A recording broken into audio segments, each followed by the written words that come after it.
ಅದು ಇರ್ಬೋದು, ಕೆಲವರಿಗೆ ಇದ್ದಾರಲ್ಲ, ಅಲ್ಲಲ್ಲ, ಅದು ಎಲ್ಲರನ್ನು ಉದ್ದೇಶಿಸಿ ಹೇಳಿದ್ರು. ಇವತ್ತು ಎಲ್ಲರೂ 6 7 ವರ್ಷ ಆದವರು, 75 76 ವರ್ಷ ಆದವರು ಮತ್ತು ಸೋತವರು ಮತ್ತೆಲ್ಲ ಬೇರೆ ಬೇರೆ ಕಡೆ ಲೋಕಸಭೆಗೆ ತಂದು ನಿಲ್ಲಿಸಿದ್ದಾರೆ. ಸ್ವತಂತ್ರ ಅಭ್ಯರ್ಥಿಗಳನ್ನ 6 7 ಸರ್ತಿ ಆದವರನ್ನ ಲೋಕಸಭೆಯಲ್ಲಿ ನಿಲ್ಲಿಸಿದ್ದಾರೆ. ಮತ್ತು ನಾನು ಮುಖ್ಯಮಂತ್ರಿ ಆಗಬೇಕು, ನನ್ನ ಮಗ ಅಧ್ಯಕ್ಷ ಆಗಬೇಕು, ಇನ್ನೊಬ್ಬ MP ಆಗಬೇಕು ಅಂತೆಲ್ಲ ನಾಯಕರಿಗೆ ಅಂಥವರಿಗೆ ಹೇಳಿದ್ದಿರ್ಬೋದು. ಅಂಥವರು ಸೇರ್ತದೆ ಅದು. ಯಾಕಂದರೆ ನೋಡಿ, ನಾನು ಈ ಸ್ಪರ್ಧೆಯನ್ನು ಮಾಡ್ತಾ ಇರುವಂಥದ್ದು, ನಾನೊಂದು ಜನಪ್ರತಿನಿಧಿಯಾಗಿ ಸಕ್ರಿಯವಾಗಿ ಕೆಲಸ ಮಾಡ್ತಾ ಇದ್ದವನು. ನನ್ನ ಎಲೆಕ್ಟ್ರಲ್ ಪೊಲಿಟಿಕ್ಸಿಂದ ಹಿಂದೆ ಬರೆಯುವಂಥ ವಯಸ್ಸಲ್ಲ ಇದು. ಇನ್ನು 55 ವರ್ಷ ವಯಸ್ಸು ನನಗೆ. ವಯಸ್ಸಾದ ಮೇಲೆ ಹೋಗ್ಬೋದು. ಅಥವಾ ನನ್ನ ನ್ಯೂನ್ಯತೆಗಳಿಲ್ಲ, ನೆಗೆಟಿವಿಟಿ ಇಲ್ಲ. ಕ್ಷೇತ್ರದಲ್ಲಿ ಮತದಾರರು ನನ್ನನ್ನು ನಿರ್ಲಕ್ಷ್ಯ ಮಾಡಲಿಲ್ಲ. ಒಂದು ಚುನಾವಣೆಯಲ್ಲೂ ನಾನು ಸೋಲಿಲ್ಲ. ನಾನು ಸ್ಪರ್ಧೆ 4 ಚುನಾವಣೆಯಲ್ಲೂ ಗೆದ್ದಿದ್ದೇನೆ. ಮತದಾರರು ನನ್ನನ್ನು ನಿರ್ಲಕ್ಷ್ಯ ಮಾಡಲಿಲ್ಲ. ಅಥವಾ ಕಾರ್ಯಕರ್ತರು ನನ್ನನ್ನು ವಿರೋಧ ಮಾಡಲಿಲ್ಲ. ಕಾರ್ಯಕರ್ತರೆಲ್ಲ ಅಭಿಯಾನ ಮಾಡಿ ಗೋ ಬ್ಯಾಕ್ ನನ್ನನ್ನು ಹೇಳಿಲ್ಲ. ನಮ್ಮಲ್ಲಿ ಗೋ ಬ್ಯಾಕ್ ಹೇಳಿದವರಿಗೆ ಇನ್ನೊಂದು ಕ್ಷೇತ್ರದಲ್ಲಿ ಕೊಟ್ಟಿದ್ದಾರೆ. ಅಂಥವ್ರ ಬಗ್ಗೆ ಹೇಳ್ಬೋದು. ಬಿಟ್ರೆ ನನಗೆ ಸೀಟ್ ರಘುಪತಿ ಭಟ್ರಿಗೆ ಕೊಡಿ ಅಂತ ಕಾರ್ಯಕರ್ತರು ಆಕ್ಷೇಪ ಮಾಡಿದ್ರು. ನಾನೊಬ್ಬ ಸಕ್ರಿಯವಾಗಿ ಕೆಲಸ ಮಾಡುವಂತ ಕಾರ್ಯಕರ್ತ. ಮತ್ತೆ ಹಾಗೆ ಒಬ್ಬ ಸೀಟ್ ತಪ್ಪಿಸುವಾಗ ಒಂದು ಸಂಪ್ರದಾಯ ಅಥವಾ ಒಂದು ಸೌಜನ್ಯತೆ ಅಂತ ಹೇಳಿದ್ರೆ, ಒಬ್ಬ ಸೀನಿಯರ್ ಕಾರ್ಯಕರ್ತನಿಗೆ ಟಿವಿಯಲ್ಲಿ ಪ್ರಕಟಿಸುವ ಮೊದಲು ಗೊತ್ತಾಗುವುದಲ್ಲ.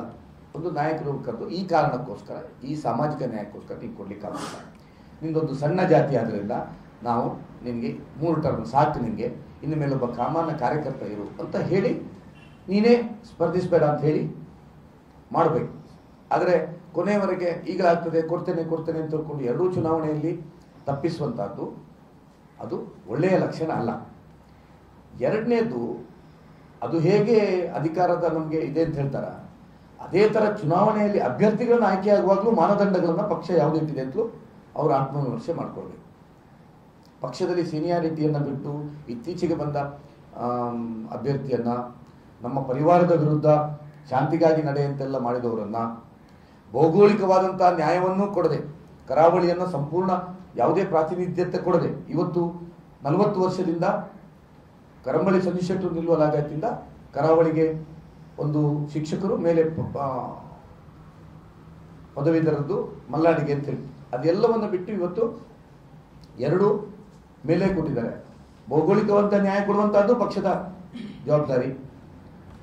ಇದು ಒಂದು ವಿಧಾನ ಪರಿಷತ್ತು ಒಂದು ಅವಕಾಶ ವಂಚಿತ ಹಿರಿಯ ಕಾರ್ಯಕರ್ತರಿಗೆ ಕೊಡುವಂತ ಒಂದು ಅವಕಾಶ. ಅದೆಲ್ಲವನ್ನ ತಪ್ಪಿ ಚುನಾವಣೆಯಲ್ಲಿ ಅಭ್ಯರ್ಥಿ ಆಯ್ಕೆ ಹೇಗಾಗಿದೆ ಅಂತ ಹೇಳುವಂತಹದ್ದು ಅವರೆಲ್ಲ ವಿಮರ್ಶೆ ಮಾಡ್ಕೊಳ್ಬೇಕು. ಇದು ಪಕ್ಷದ ಕೆಲವು ತಪ್ಪು ನಿರ್ಧಾರಗಳಿಂದ ಆಗ್ತಾ ಇದೆ. ನಾನಂತೂ ಈ ಚುನಾವಣೆಯನ್ನು ಸ್ಪರ್ಧೆ ಮಾಡ್ತಾ ಇರುವಂತಹದ್ದು, ನಾನು ಸಕ್ರಿಯವಾಗಿ ಕೆಲಸ ಮಾಡಿದವನು. ಈಗ ನನಗೆ ಈ ಚುನಾವಣೆಯಲ್ಲಿ ಸ್ಪರ್ಧೆ ಮಾಡದೇ ಇದ್ದರೆ ನಾನು ಮತ್ತೆ ಎಲೆಕ್ಟ್ರಲ್ ಪಾಲಿಟಿಕ್ಸಲ್ಲಿ ಇರಲಿಕ್ಕಾಗಲ್ಲ. ಮತ್ತೆ ಕೇವಲ ಒಬ್ಬ ಕಾರ್ಯಕರ್ತನಾಗಿರ್ಬೇಕು. ಯಾಕಂದರೆ ನಾನು 4 ವರ್ಷ ಕಾದು ಸ್ವಲ್ಪ ಕಾಯ್ಲಿಕ್ಕಾಗೋದಿಲ್ಲ ಅಂತ ಅವ್ರು ಹೇಳಿದರು. ಸ್ವಲ್ಪ ಕಾದರೆ 4 ವರ್ಷದಲ್ಲಿ ನಾನೇ ಗೆಲ್ಲಿಸಿದಂಥ ಶಾಸಕರಿದ್ದಾರೆ. ಅಲ್ಲಿ ಮತ್ತೆ ನನಗೆ ವಿಧಾನಸಭೆಗೆ ಸ್ಪರ್ಧೆ ಮಾಡಲಿಕ್ಕಾಗಲ್ಲ.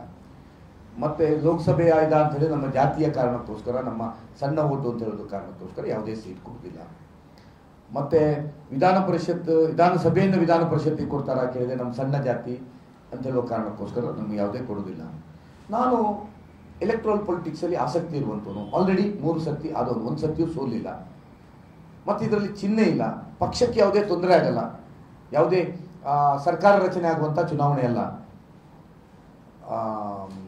ಮುಖ್ಯಮಂತ್ರಿ ಆಯ್ಕೆ ಆಗುವುದಾ ಅಥವಾ ಪ್ರಧಾನಮಂತ್ರಿ ಆಯ್ಕೆ ಆಗುವಂಥ ಚುನಾವಣೆ ಇಲ್ಲ. ಆ ಎಲ್ಲ ಚುನಾವಣೆಗಳಲ್ಲಿ ನನ್ನ ಸೀಟ್ ಇಲ್ದಿದ್ರು ನಾನು 2 ಕೆಲಸ ಮಾಡಿದ್ದೇನೆ. ತಾವು ಗಮನಿಸಬೇಕು, ಇಡೀ ರಾಜ್ಯದಲ್ಲಿ 2 ಟೈಮಲ್ಲಿ ಸಿಟ್ಟಿಂಗ್ ಇರುವಾಗ 2 ಬಾರಿ ವಿಧಾನಸಭೆ ಟಿಕೆಟ್ ತಪ್ಪಿಯೂ ಪಕ್ಷದ ಪರವಾಗಿ ಪ್ರಾಮಾಣಿಕವಾಗಿ ಕೆಲಸ ಮಾಡಿದಂಥ ಇನ್ನೊಬ್ಬ ಶಾಸಕರನ್ನು ತೋರಿಸಿ 2 ಬಾರಿ. ಒಂದೊಂದು ಸರ್ತಿ ಆಗಿದೆ ಎಲ್ರಿಗೂ. ನನಗೆ 2013ರಲ್ಲಿ ಒಮ್ಮೆ ತಪ್ಪಿತ್ತು. 2023ರಲ್ಲಿ ತಪ್ಪಿದಾಗಲೂ ನಾನು ಪಕ್ಷ ಕೊಟ್ಟಂಥ ಕ್ಯಾಂಡಿಡೇಟ್ ಒಟ್ಟಿಗೆ ಪೂರ್ತಿ ಕೆಲಸ ಮಾಡಿ ಗೆಲ್ಲಿಸಿದೆ.